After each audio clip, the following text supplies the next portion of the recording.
Mi esposa me engañó durante meses y pensé que lo mejor era el divorcio. Pero cuando por fin lo pedí, rompió a llorar como si el mundo se le viniera abajo. ¿Por qué una infiel que ya había destruido nuestra familia ahora suplicaba quedarse? La verdad, amigos, es que su arrepentimiento no era por amor, sino por miedo. Durante más de una década pensé que mi matrimonio era sólido. No perfecto, claro, pero estable. Teníamos dos hijos maravillosos, una casa en las afueras de Valencia y una rutina que, aunque monótona, ofrecía cierta paz. Hasta que un día, esa tranquilidad se rompió sin previo aviso. O al menos eso creía al principio. Todo empezó hace 7 meses. No fue un descubrimiento explosivo ni una confesión entre lágrimas. No, fue algo mucho peor, silencioso. Un vacío extraño entre Lucía y yo. Dejó de mirarme como antes. Evitaba las conversaciones largas. Y su móvil que solía dejar por ahí sin preocupación. Ahora era como una extensión de su mano. Empecé a sospechar. Al principio me odié por hacerlo. Me sentía paranoico, desconfiado. Pero algo dentro de mí insistía.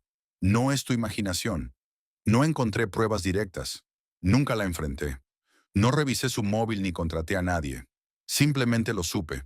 Lo sentí en la piel, en el aire que se volvía más denso cuando estábamos en la misma habitación. Algo se había roto. Y lo peor, ella actuaba como si nada. Pasé por todas las fases del duelo. Confusión, tristeza, rabia, negación. Incluso intenté recuperar algo que, en el fondo, sabía que ya no existía. Me aferré a la rutina, a los niños, a los compromisos, pero cada día me costaba más fingir que todo estaba bien. Durante meses, vivía atrapado en una cárcel emocional. No dormía bien, comía por inercia, y me esforzaba por ser un padre presente, aunque por dentro me estaba desmoronando. A veces me preguntaba, ¿vale la pena seguir fingiendo? ¿Lo hago por mis hijos? ¿Por miedo? ¿Por orgullo? Fue entonces cuando tomé la decisión. No fue un grito ni una explosión de ira. Fue más bien un susurro interno que se volvió imposible de ignorar. Basta. Ya no sentía amor por Lucía, ni siquiera resentimiento, solo un profundo cansancio. Estaba agotado de fingir, de callar, de vivir al margen de una relación que ella misma había enterrado. Comencé a prepararme en silencio. Contraté a un abogado, empecé a organizar mis finanzas y a planear mi vida sin ella. Dejé los papeles del divorcio a la vista, no como amenaza, sino como una señal. Si le importaba algo, al menos levantaría una ceja. Pero no lo hizo. Seguía su vida como si nada. Ni siquiera preguntó. Evitaba coincidir con ella. Si llegaba a casa y su coche estaba en la entrada, me inventaba una excusa para salir. Cuando hablábamos, lo hacíamos con monosílabos. Sí, no, tal vez. A veces me sorprendía observándola, no como esposo, sino como si fuera una desconocida con la que compartía techo por obligación. Los niños, por supuesto, notaron el cambio. Un día mi hija menor me preguntó si mamá y yo nos habíamos peleado. Fue como un puñetazo en el estómago. Me senté con ellos y, con palabras sencillas, les expliqué que los dos los amábamos mucho, pero que a veces los adultos ya no podían seguir juntos, que nada era culpa suya, que seguiríamos siendo sus padres, siempre. Lucía escuchó todo desde la puerta. No dijo una palabra. Su silencio fue el mayor de los consentimientos. Esa misma noche dormí mejor de lo que había dormido en meses.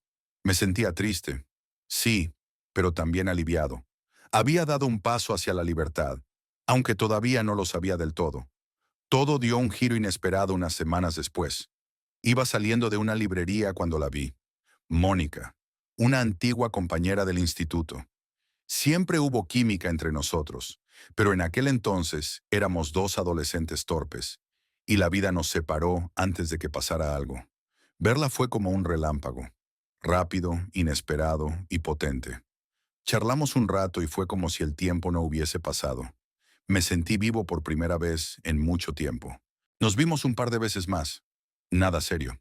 Pero esa conexión, ese respiro emocional, me ayudó a ver con claridad algo que ya sabía. No había vuelta atrás con Lucía. Y no era por Mónica. Era porque yo ya había desconectado por completo. Así que me armé de valor y decidí hablar con Lucía. Ya no podía seguir posponiéndolo. Necesitaba cerrar este capítulo, aunque ella nunca hubiera tenido la decencia de admitir su traición. Pero lo que no esperaba era que, al enfrentarla, ella colapsara como si yo fuera el culpable. Y eso, amigos, es otra historia. La noche que decidí hablar con Lucía fue extrañamente tranquila. Ella llegó del trabajo como si fuera cualquier día. Dejó el bolso, se quitó los zapatos y se fue directa a la cocina. Yo estaba sentado en el salón, con el corazón en calma, pero decidido. Cuando entró, le pedí que se sentara. No hubo preámbulos. Necesitamos hablar, le dije sin rodeos. Sé que me has estado engañando. Ella se quedó inmóvil. Por primera vez en meses, vi una reacción que no era indiferencia. No negó nada. No preguntó, ¿de qué hablas? Ni se hizo la sorprendida. Se quedó callada. Y eso fue todo lo que necesitaba saber. Sé que lo sabes, continué. Lo supe desde hace meses. No tenías que decirlo. Tus actos lo gritaron más alto que cualquier confesión. Lucía bajó la mirada. Yo seguí. Durante este tiempo me alejé. Me hice a un lado, esperando, no sé, quizás un atisbo de culpa, de remordimiento, algo. Pero nunca vino. Pensé que querías que te dejara. Así que me fui, emocionalmente. Y ahora quiero hacerlo de verdad. Quiero divorciarme. Cuando terminé, respiré hondo. Me sentía libre. Pero lo que vino después me tomó completamente por sorpresa. Lucía estalló en llanto. No un llanto silencioso, no un par de lágrimas hipócritas. Fue un sollozo desesperado, como si el mundo se le estuviera viniendo encima. Comenzó a balbucear excusas, que fue un error, que no significó nada, que fue una confusión, que estaba atravesando una crisis, que aún me amaba. Decía que todo podía arreglarse con terapia, que podíamos reconstruir lo perdido. Tuve que contener la risa. ¿Terapia ahora? ¿Después de todo? Después de 7 meses de indiferencia, de desprecio emocional, de silencio cómplice frente a su engaño, le respondí lo más calmado posible. Lucía, si realmente quisieras salvar este matrimonio, habrías hecho algo cuando te diste cuenta de que yo sabía lo que pasaba. Pero no hiciste nada. No te importó. Y ahora que te das cuenta de que me he ido, que ya no me tienes, vienes con esto. ¿Por qué? ¿Por amor? ¿O porque temes lo que viene? No respondió. Siguió llorando. Pero ya no me conmovía. Lo único que sentía era incredulidad. ¿De verdad pensaba que esto iba a quedar impune? ¿Que podía destruir todo y luego suplicar que lo olvidáramos? Si de verdad amabas a ese tipo, podrías habértelo llevado. Pero si no lo amabas, entonces ¿por qué arriesgar todo? ¿Por qué hacernos esto a mí, a los niños? Silencio. Y en ese momento, lo entendí todo. No era tristeza, era pánico. Lucía no estaba llorando por amor, estaba llorando por miedo. Miedo a perder los privilegios, la estabilidad, la imagen perfecta de familia. Miedo a lo que yo podía hacer con la verdad. Miedo a que el otro también lo perdiera todo si yo hablaba. Porque sí, él también estaba casado. Conocía su identidad. No porque ella me lo dijera, claro, sino porque nuestros hijos una vez mencionaron que mamá salía con un señor del trabajo. Busqué, conecté las piezas. No fue difícil. El tipo tenía familia, hijos también, y ahí comprendí que todo esto era un castillo de naipes que estaba empezando a derrumbarse. Decidí entonces llamarle a su hermana. Le expliqué lo que pasaba y le pedí que viniera por ella. Cuando llegó, le conté lo esencial. Lucía no dijo nada. Se dejó llevar como una niña castigada. Cuando cerré la puerta detrás de ellas, sentí por fin algo de paz. No felicidad, no euforia. Paz. Y eso, después de todo lo vivido, valía oro. En los días siguientes, puse mi atención completamente en mis hijos. Les ofrecí apoyo psicológico. Me reuní con sus maestros. Organicé planes familiares. Mi prioridad era protegerlos, darles una red sólida y estable. Ellos no tenían la culpa de nada. También pedí una prueba de ETS solo por precaución. Y aunque me costó, pedí una prueba de paternidad. No porque tuviera razones específicas para dudar, sino porque necesitaba certeza. En medio de tanta mentira, necesitaba al menos una verdad firme sobre la cual reconstruir mi vida. Mientras tanto, dejé de ver a Mónica. No porque ella lo pidiera. Al contrario, Ella quería estar a mi lado. Me decía que la vida es corta, que vale la pena arriesgarse cuando surge algo real. Pero yo necesitaba cerrar este capítulo antes de empezar uno nuevo. Antes de reunirnos con los abogados, escribí una lista. No de reproches, sino de principios. Me propuse ser justo, sereno y, sobre todo, no actuar como Lucía. No quería que mis hijos recordaran a su padre como un hombre amargado y vengativo. Quiero que me recuerden como alguien íntegro. Alguien que, incluso herido, supo poner límites sin perder el control.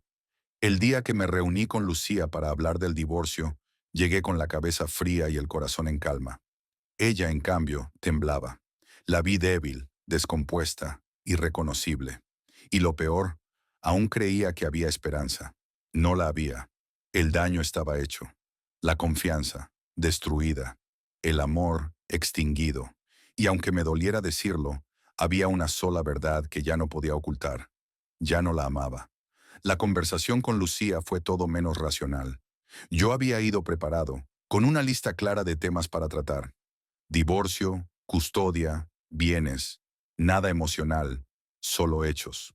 Pero desde el momento en que nos sentamos, quedó claro que ella no estaba lista para aceptar la realidad. Me miraba con ojos vidriosos, como si estuviera en un funeral. Tal vez lo estaba. El suyo. Intenté comenzar con calma. Lucía, esto ya no se trata de lo que pasó. Se trata de lo que ya no hay. Ya no hay confianza. No hay vínculo. No hay respeto. No podemos quedarnos atrapados en algo muerto solo porque da miedo soltarlo. Ella asintió, pero con esa expresión que indica que está escuchando sin entender. Luego lo soltó todo de golpe. No quiero perderte. Podemos ir a terapia. Puedo dejar el trabajo, cortar todo contacto con él, lo que sea. Pero no me dejes. No hubo súplica anterior, ni lágrima, ni promesa que me conmoviera menos que esa. No porque no doliera, sino porque era demasiado tarde. Lo había sido desde hacía meses. No se trataba de si podía perdonarla. Era que ya no quería. ¿Te das cuenta de que todo esto lo podríamos haber evitado? Le pregunté. ¿Dónde estabas cuando dormías solo cada noche? Cuando los niños me preguntaban si nos íbamos a separar. Cuando fingías que todo estaba bien mientras salías con ese tipo. No sabía que era tan grave, balbuceó. ¿No sabías? Repetí, casi sin poder creerlo. Entonces explícame esto. ¿Cómo se llama dejar de hablar con tu esposo, acostarte con otro hombre durante meses y hacer como si nada? ¿Eso no te parece grave? Calló. Sabía que no tenía argumento. Entonces fui directo al punto que había evitado durante semanas. Él también es casado, ¿verdad? El cambio en su cara fue inmediato. El terror, la vergüenza, la confirmación. ¿Tú se lo dijiste a su esposa? Preguntó, sin atreverse a mirarme. Negué con la cabeza. Todavía no, pero créeme, si intentas ponerme trabas con el divorcio o si juegas sucio con los niños, sabrá todo. No era una amenaza, era una advertencia, justa, clara. ¿Y tú qué ganas con destruir otra familia?, dijo con voz temblorosa. Yo no destruí nada, lo hiciste tú. Y si hay otra familia, es porque ese hombre también lo permitió. No soy responsable de las decisiones que ustedes tomaron a escondidas. Lucía se quedó sin palabras. Entonces le dije lo más duro de todo. Mírame, ya no te amo. No me importa lo que hagas a partir de ahora. Lo único que me importa es proteger a nuestros hijos. Esa frase la derrumbó por completo. Empezó a sollozar sin poder controlarse, como si se hubiera roto algo dentro de ella. Yo solo la observaba, no desde el rencor, sino desde la distancia emocional de quien ya no tiene nada que dar. Esperé a que se calmara y le hablé con frialdad calculada. El divorcio será equitativo, custodia compartida. No voy a pelear por bienes, ni voy a exponerte públicamente. Pero hay condiciones. No usarás a los niños como moneda de cambio. No mentirás sobre lo que ocurrió. Y si algún día decides presentarle a los niños a otra pareja, quiero saberlo antes. Yo haré lo mismo, asintió en silencio. Una cosa más, agregué. Me hice pruebas médicas y también un test de paternidad. Eso sí la sacudió como un rayo. Se enderezó en la silla, la cara roja de incredulidad. ¿Qué? ¿Estás diciendo que...? Estoy diciendo que después de todo lo que pasó, Necesitaba certezas. No puedo vivir con dudas. Los resultados llegan esta semana. Lucía se levantó de golpe, como si fuera a explotar, pero luego se derrumbó otra vez en la silla. Parecía comprender, al fin, la magnitud de lo que había hecho. ¿Y esa mujer? Preguntó casi en un susurro. ¿Mónica? Asintió. ¿La vas a meter en la vida de los niños? No, no mientras no estemos oficialmente divorciados. No porque tú lo merezcas, sino porque ellos merecen claridad, y porque no quiero repetir tus errores. Se quedó callada por un largo rato. Finalmente dijo, lo arruiné todo, ¿verdad? Sí, lo arruinaste, pero no solo por haberme sido infiel, sino por tu indiferencia después, por dejar que se pudriera lo que habíamos construido sin ni siquiera intentar salvarlo. Lucía se puso de pie, sin decir nada más. Salió del salón lentamente, como una prisionera rumbo a su celda. Yo no la detuve, no porque ya no doliera, sino porque ya no tenía sentido. Esa noche me encerré en mi habitación, revisé los documentos legales y los resultados médicos. Todo estaba en orden. Mis hijos, míos, mis decisiones, firmes, mi futuro por fin en mis manos. Me quedé despierto un rato, no por ansiedad, sino por algo que no sentía desde hacía mucho tiempo. Esperanza. Los días posteriores a nuestra última conversación fueron extraños, silenciosos, vacíos. Lucía se mudó a casa de su hermana, cumpliendo su palabra sin escándalos. Por primera vez en muchos meses, la casa estuvo tranquila. No era felicidad, ni siquiera alivio inmediato. Era más bien una calma tensa, como si todavía no asimilara del todo que el matrimonio había terminado. Me dediqué a lo urgente, proteger a mis hijos. Organicé nuevas rutinas con ellos, actividades que reforzaran nuestro vínculo. Empezamos a tener noches de juegos, caminatas por el barrio y sesiones con la terapeuta familiar.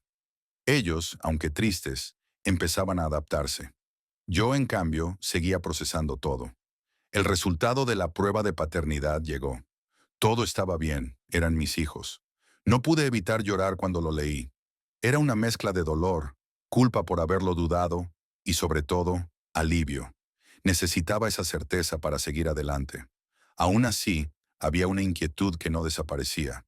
La razón detrás del repentino arrepentimiento de Lucía. No era amor, eso ya estaba claro. Su reacción había sido desproporcionada, no cuando la descubrí, sino cuando vio que de verdad estaba dispuesto a marcharme. Como si perderme fuera más un problema que una tragedia personal. Empecé a atar cabos. Consulté con mi abogado y me confirmó lo que sospechaba. En nuestro país, si se demuestra infidelidad, el cónyuge culpable pierde derecho a pensión compensatoria. Tampoco tendría ventaja alguna en la división de bienes. Y lo más delicado, si el otro hombre era casado, su esposa podría demandar por daños morales si se enteraba con pruebas sólidas. Ahí lo entendí todo. Luciano lloraba por perder a su marido. Lloraba por miedo a las consecuencias. Temía quedarse sin respaldo económico, perder la custodia parcial y que su amante fuera expuesto públicamente.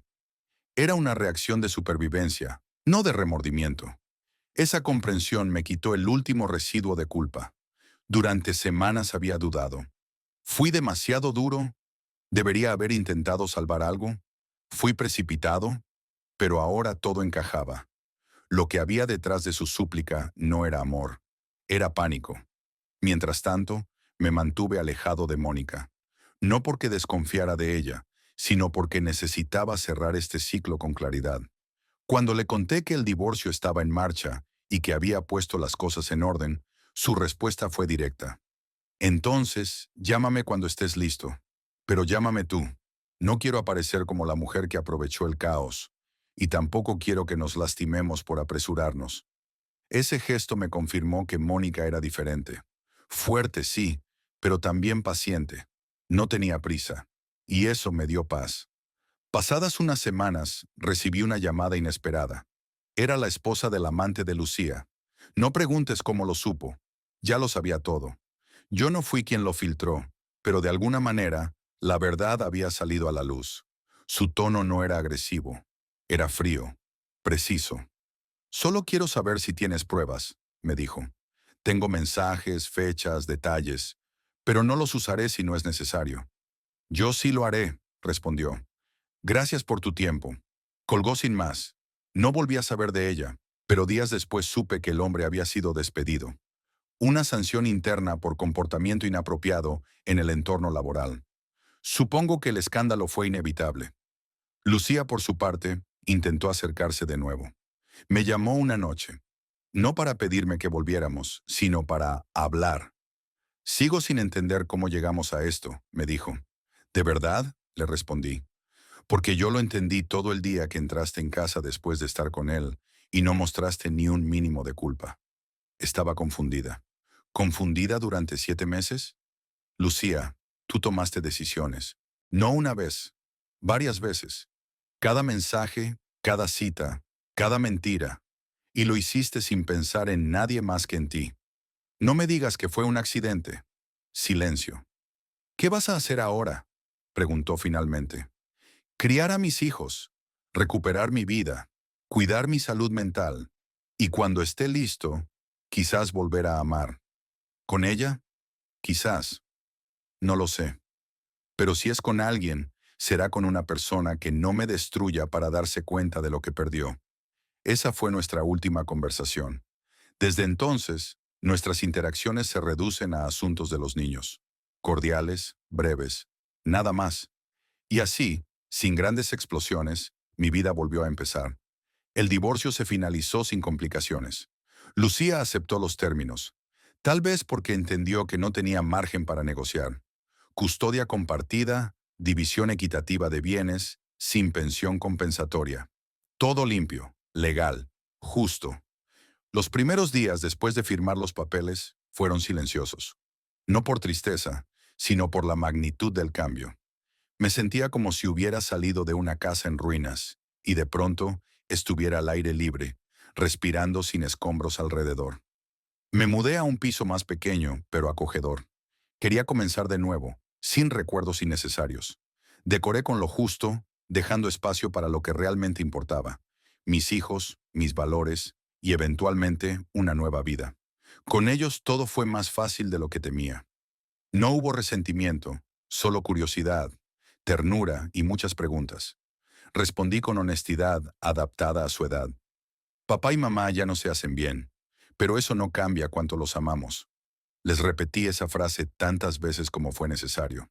En cuanto a Lucía, se mantuvo al margen. Cumplía con las visitas, respetaba los horarios y no intentó más acercamientos emocionales. Supongo que en el fondo entendió que lo nuestro ya no existía. No la odiaba, pero tampoco podía perdonar lo que representó su traición. No solo infidelidad, sino abandono emocional, egoísmo silencioso y cobardía. El reencuentro con Mónica fue semanas después. La llamé, como prometí. Nos vimos en una cafetería tranquila, sin planes, sin expectativas. Solo dos personas que habían pasado por mucho y aún así tenían algo que los unía. La honestidad. ¿Estás bien?, me preguntó. Sí, por fin. ¿Y los niños? Felices. Mejor que yo, incluso. Sonrió. Y ese gesto, sencillo pero sincero, me recordó que la vida, aunque imperfecta, siempre ofrece nuevas oportunidades si uno se atreve a soltar el pasado. Poco a poco, Mónica empezó a formar parte de mi vida. No como sustituto de algo perdido, sino como un capítulo nuevo. Íbamos despacio, sin presiones, con respeto. Ella entendía mi proceso, mis pausas, mis miedos. No exigía explicaciones, solo ofrecía compañía. Una tarde, en una salida con los niños, mi hija le tomó la mano. Fue un gesto natural, instintivo. Yo los observé desde la distancia, y por primera vez sentí algo que no había sentido en mucho tiempo. Esperanza real.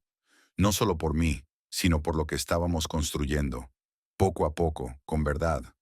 Hoy, meses después, no me considero una víctima. Fui herido, sí, pero también me fortalecí. Aprendí a no justificar lo injustificable, a no idealizar relaciones rotas y, sobre todo, a no dejarme definir por el dolor.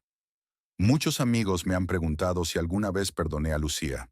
La respuesta es, aún no, pero quiero hacerlo, no por ella, sino por mí. Porque el perdón no es para justificar al otro, sino para liberarse uno mismo. No me arrepiento de haber intentado salvar mi matrimonio cuando todavía creía que valía la pena. Tampoco me arrepiento de haberlo terminado cuando entendí que estaba solo en ese esfuerzo. Lo que sí lamento es no haber actuado antes. Por miedo, por comodidad, por la falsa esperanza de que las cosas mejorarían solas. Ese error no lo volveré a cometer.